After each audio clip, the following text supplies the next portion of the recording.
Hello दोस्तों, शुरू करते हैं हम डेली करंट अफेयर्स। तो आज के करंट अफेयर्स में हम पढ़ेंगे 29 और 30 जुलाई का करंट अफेयर्स। तो शुरू करते हैं कि हाल ही में अपना Nifty IT index fund launch किया है। हाल ही में किसने अपना निफ्टी आईटी इंडेक्स लॉन्च किया है?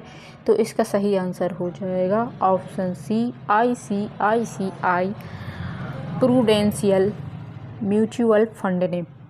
तो इसकी हम एक्सप्लेनेशन देखते हैं कि ICICI प्रूडेंशियल म्यूचुअल फंड ने ICICI Prudential Nifty IT index fund launch किया, जो निफ्टी आईटी इंडेक्स की नकल करने वाली एक ओपन एंडेड इंडेक्स स्कीम है। नया फंड ऑफर NFO 28 जुलाई को सब्सक्रिप्शन के लिए खुला और 8 अगस्त 2022 को बंद होगा। निफ्टी आईटी इंडेक्स भारतीय सूचना प्रौद्योगिकी कंपनियों के प्रदर्शन को दर्शाता है। इंडेक्स में 10 कंपनियां शामिल हैं। अगला देखते हैं कि हाल ही में रेन्यू पावर ने किस देश के साथ एक हरित हाइड्रोजन निर्माण सुविधा स्थापित करने के लिए एक समझौता ज्ञापन पर हस्ताक्षर किए हैं?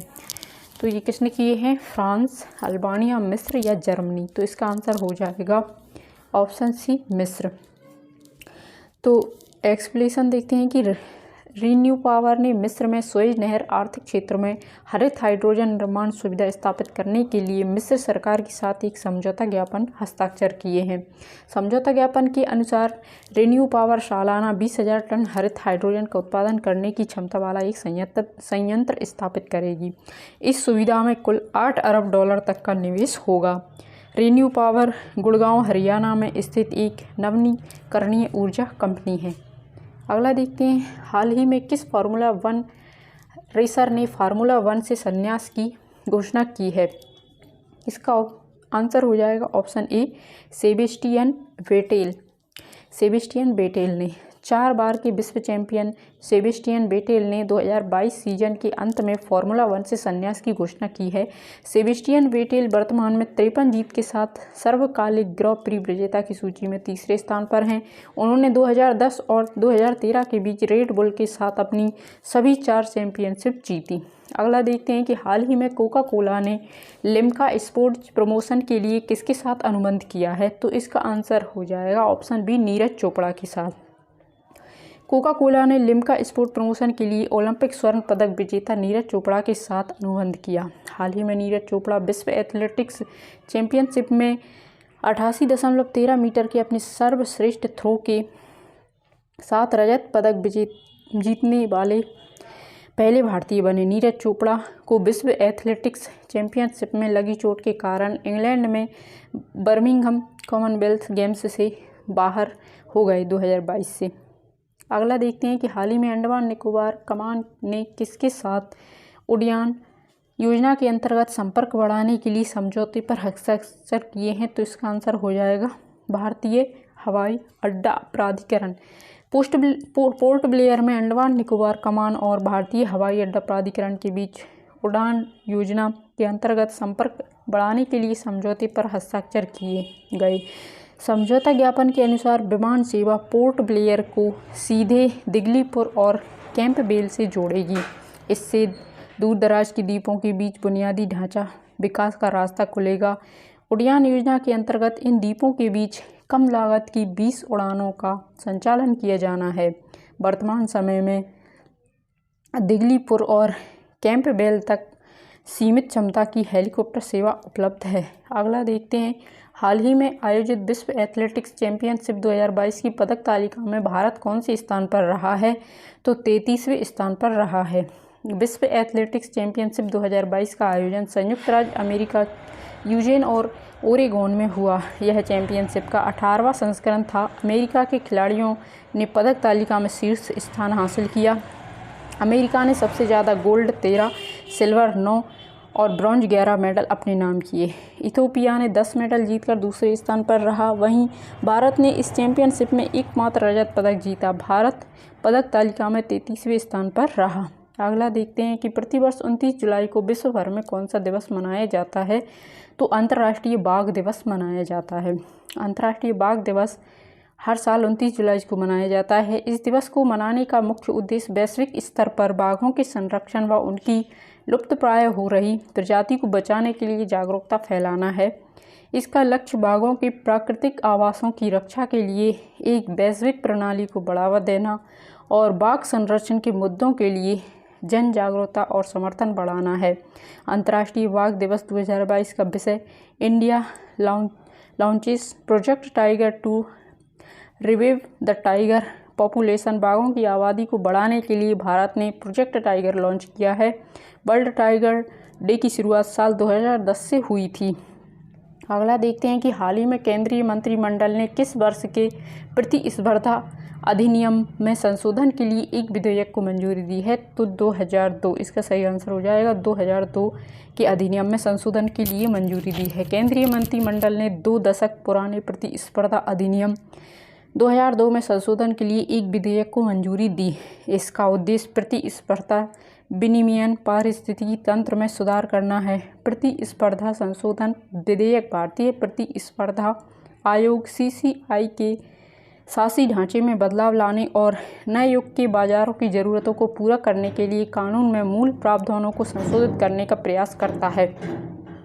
अगला देखते हैं कि हाल ही में राजस्थान सरकार ने महिला संचालित सहकारी बैंक स्थापित करने हेतु किस राज्य के स्त्री निधि क्रेडिट सहकारी संघ के साथ एक समझौता ज्ञापन हस्ताक्षर किए हैं, तो इसका सही आंसर हो जाएगा तेलंगाना। ऑप्शन सी तेलंगाना इसका सही आंसर हो जाएगा।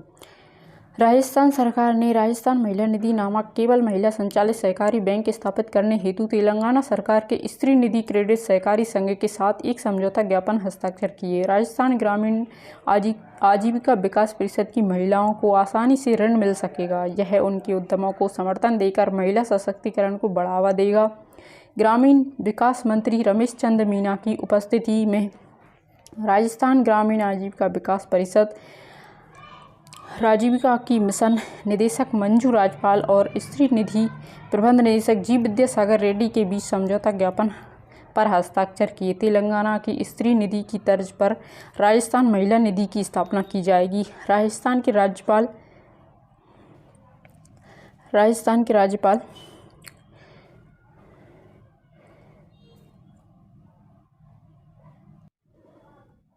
अगला देखते हैं कि भारतीय सांस्कृतिक संबंध परिषद का डिस्टिंग्विश्ड इंडोलॉजिस्ट फॉर 2021 पुरस्कार किसे दिया गया है, तो इसका सही आंसर हो जाएगा जेफरी आर्मस्ट्रांग। तो इसकी डेफिनेशन देखते हैं कि कनाडा के विद्वान जेफरी आर्मस्ट्रांग को भारतीय सांस्कृतिक संबंध परिषद ICCR के डिस्टिंग्विश्ड इंडोलॉजिस्ट फॉर 2021 पुरस्कार से सम्मानित किया गया है। यह पुरस्कार आर्मस्ट्रांग को भारत के इतिहास और संस्कृति के अध्ययन में उनके उत्कृष्ट योगदान के सम्मान में प्रदान किया गया है। यह पुरस्कार 2015 में स्थापित किया गया। ICCR की स्थापना 1950 में मौलाना अबुल कलाम आज़ाद ने की थी। अगला देखते हैं किस भारतीय प्रौद्योगिकी संस्थान ने भारतीय भाषा प्रौद्योगिकी को बढ़ावा देने के लिए AI4 भारत में नीले कणी केंद्र की शुरुआत की है, तो इसका सही आंसर हो जाएगा भारतीय प्रौद्योगिकी संस्थान मद्रास। भारतीय प्रौद्योगिकी संस्थान IIT मद्रास ने 28 जुलाई 2022 को भारतीय भाषा प्रौद्योगिकी को बढ़ावा देने के लिए AI4 भारत में नीलकणी केंद्र का शुभारंभ किया। इसका उद्घाटन इंफोसिस के सह संस्थापक नंदन नीलकणी ने किया था। AI4 भारत को भारतीय भाषाओं के लिए ओपन सोर्स लैंग्वेज AI बनाने के लिए IIT मद्रास की एक पहल के रूप में स्थापित किया गया था। अगला देखते हैं कि हाल ही में किसने भारतीय नौसेना को देश का पहला स्वदेशी विमान वाहक पोत विक्रांत सौंपा, तो इसका सही आंसर हो जाएगा कोचीन शिपयार्ड लिमिटेड। इसकी एक्सप्लेनेशन देखते हैं कि कोचीन शिपयार्ड लिमिटेड ने 28 जुलाई 2022 को भारतीय नौसेना को देश का पहला स्वदेशी विमान वाहक पोत विक्रांत सौंपा है। 262 मीटर लंबा विमान वाहक पोत देश में बनने वाला अब तक का सबसे बड़ा युद्धपोत है। इसे कुल 20,000 करोड़ रुपए की लागत से बनाया गया है। इसे अगस्त 2022 तक भारतीय नौसेना की सेवाओं में शामिल किया जाएगा। अगला देखते हैं कि हाल ही में टाटा एडवांस सिस्टम लिमिटेड ने एक स्वदेशी रूप से विकसित quick reaction fighting vehicle medium किसे प्रदान किया है, तो इसका सही आंसर भारतीय सेना को। एयरोस्पेस और रक्षा के लिए टाटा समूह की शाखा Tata advance system limited TASL ने भारतीय सेना को एक स्वदेशी रूप से विकसित quick reaction fighting vehicle medium QRF भी दिया। यह वाहन भविष्य में होने वाली लड़ाइयों और युद्ध जैसी स्थितियों में भारतीय सेना की परिचालन क्षमताओं को बढ़ाएगा। अगला देखते हैं कि हाल ही में किस देश में 300 वर्षों बाद लूलो रोज नामक सबसे बड़ा गुलाबी हीरा मिला है। तो इसका सही आंसर हो जाएगा अंगोला को मिला है। ये है मध्य अफ्रीका के एक देश अंगोला में एक दुर्लभ शुद्ध गुलाबी हीरा मिला है, जो कि 300 वर्षों बाद पाया गया सबसे बड़ा हीरा माना जा रहा है। यह 170 कैरेट का गुलाबी हीरा है और इसे द लूलो रोज नाम दिया गया है। इसका वजन 34 ग्राम है। इसे अंगोला के हीरे समृद्ध उत्तर पूर्व के लूलो खदान में खोजा है। लूलो रोज एक टाइप 2A हीरा है, जिसका अर्थ है कि इसमें बहुत कम या कोई अशुद्धता नहीं है। अगला देखते हैं कि हाल ही में असम के किस प्रसिद्ध साहित्यकार का निधन हो गया। तो अतुलानंद गोस्वामी का। असम के प्रसिद्ध साहित्यकार और साहित्य अकादमी पुरस्कार विजेता अतुलानंद गोस्वामी का गुवाहाटी में निधन हो गया। अतुलानंद गोस्वामी एक लघु कथाकार, एक साहित्यकार और एक उत्कृष्ट उपन्यासकार के रूप में जाने जाते थे। 2006 में उन्हें लघु संग्रह कहानी सैन्य जरीर गांधी के लिए साहित्य अकादमी पुरस्कार दिया गया। उन्हें अंबिका गिरी राय चौधरी साहित्य पुरस्कार, कुमार किशोरी मेमोरियल पुरस्कार, कथा पुरस्कार और स्नेहा भारती साहित्य सम्मान पुरस्कार भी मिला। अतुलानंद गोस्वामी ने अंग्रेजी, बंगाली और उड़ीसिया ग्रंथों का असमिया में और असमिया ग्रंथों का अंग्रेजी में अनुवाद किया। अगला देखते हैं कि हाल ही में Aditya Birla health insurance company limited ने किस बैंक के साथ एक बैंक इंश्योरेंस साझेदारी की घोषणा की है। तो city union bank. Aditya Birla health insurance company limited ने सिटी यूनियन बैंक CUB के साथ एक बैंक इंश्योरेंस साझेदारी की घोषणा की। यह भारत में बैंकिंग की शाखाओं के नेटवर्क के लिए माध्यम से स्वास्थ्य बीमा उत्पादों के वितरण के लिए किया गया। Star health and alliance insurance, जिसे पहले रेलिगेयर हेल्थ इंश्योरेंस कंपनी के नाम से जाना जाता था, के साथ बैंक इंश्योरेंस समझौते के बाद सिटी यूनियन बैंक के लिए यह तीसरा स्वास्थ्य बीमा समझौता है। अगला देखते हैं कि प्रतिवर्ष विश्व हेपेटाइटिस दिवस कब मनाया जाता है। तो यह 28 जुलाई को मनाया जाता है। प्रतिवर्ष 28 जुलाई को विश्व हेपेटाइटिस दिवस मनाया जाता है। इस दिन को मनाने के पीछे का मकसद लोगों को इस बीमारी के प्रति जागरूक बनाना है। साल 2022 में वर्ल्ड हेपेटाइटिस डे की थीम आई का बेट। इस थीम के पीछे का मकसद यही है कि अब बैठकर इंतजार नहीं करना है, बल्कि साल 2030 तक इस बीमारी को जड़ से उखाड़ फेंकना है। वर्ल्ड हेपेटाइटिस डे 28 जुलाई को नोबेल पुरस्कार विजेता वैज्ञानिक डॉक्टर बारुक बिलमबर्ग को जन्मदिन पर उन्हें सम्मानित करने हेतु मनाया जाता है। उन्होंने हेपेटाइटिस बी वायरस HBV की खोज की। डॉक्टर बारुक ने ही HEP-B वायरस के इलाज के लिए एक डायग्नोस्टिक टेस्ट और वैक्सीन को डेवलप किया था। पहली बार वर्ल्ड हेपेटाइटिस डे साल 2008 में मनाया गया था। अगला देखते हैं कि हाल ही में केंद्रीय मंत्रिमंडल ने किस सार्वजनिक उद्यम कंपनी के पुनरुद्धार के लिए 1.64 लाख करोड़ रुपए से अधिक के पैकेज को मंजूरी दी है। तो इसका सही आंसर हो जाएगा BSNL। 27 जुलाई 2022 को केंद्रीय मंत्रिमंडल ने भारत संचार निगम लिमिटेड BSNL के लिए 1.64 लाख करोड़ रुपए से अधिक के पुनरुद्धार पैकेज को मंजूरी दी है। इसमें 43,964 करोड़ रुपए की नकद सहायता और 1.20 लाख करोड़ रुपए की गैर नकद सहायता शामिल है। पैकेज का उद्देश्य BSNL को एक स्थायी इकाई और जीवन दूरसंचार भागीदार बनाना है। पुनरुद्धार कार्यक्रम 4 साल की अवधि के लिए है। अगला देखते हैं कि हाल ही में अंतर्राष्ट्रीय क्रिकेट परिषद ने कितने देशों को एसोसिएट सदस्य का दर्जा दिया है।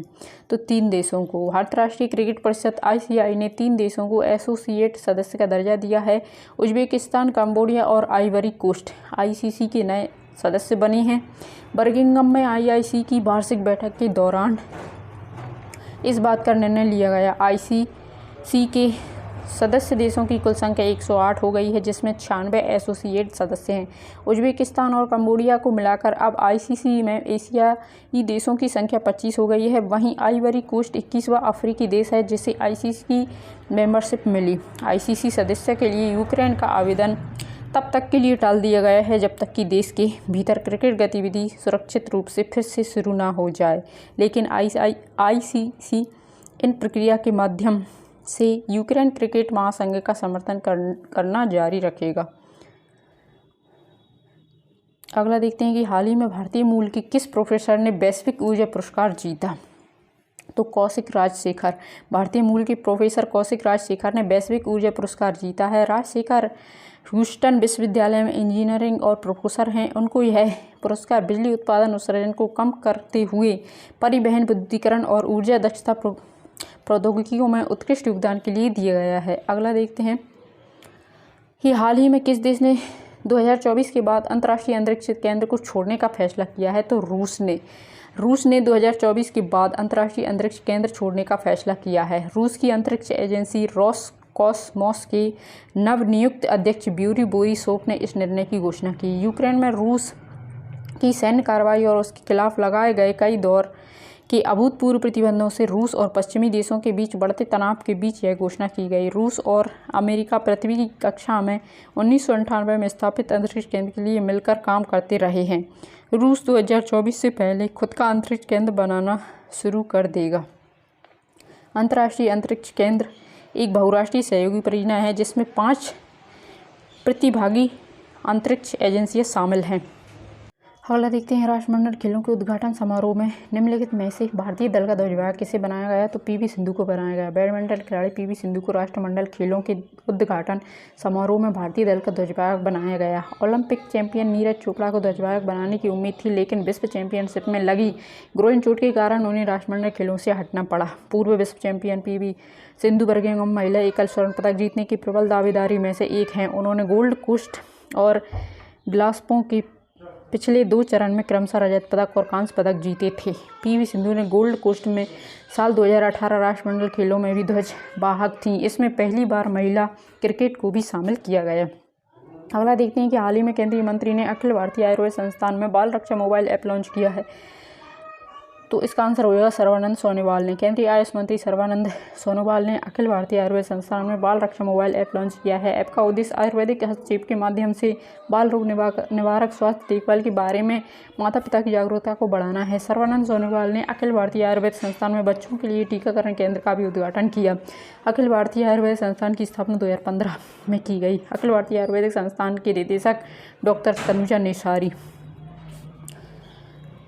तो ये थे आज के हमारे करंट अफेयर्स। थैंक यू दोस्तों।